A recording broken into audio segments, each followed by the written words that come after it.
لو كان نحكي لك على هاد التطبيقات اللي استعملتهم في الجزائر ما يخلصوش. اليوم جاي نشاركك كامل الخبره هذه في دقيقه، راح نعطيك احسن بنوك اللي تقدر تستعملهم اليوم في الجزائر. معناتها شارك الفيديو مع اصحابك، احفظوا من لهنا واروح معايا.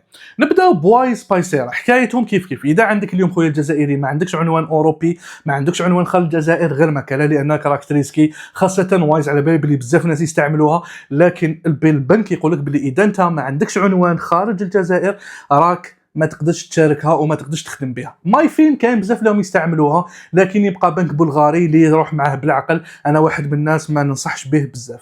كاينه احسن بطاقه اللي نشوفها حاليا اليوم اللي هي ريدوت باي. علاش ريدوت باي؟ حاجه الاولى ما تستاهلش، ما تستحقش فيها عنوان، يعني بالعنوان تاعك جزائري بالكوارت ديالك جزائري تفتحها عادي تشارجيها. اما تشوف واحد عنده ريدوت باي ولا ديريكتومون من بينونس بلاكار ديالك ولا بالبطاقه ذهبيه. النصيحه ثاني نزيدها لك على ريدوت باي انك ما تخليش فيها دراهمك، لانه بنك مازالنا نتستيو فيه، معناتها ما راهوش موثوق 100%.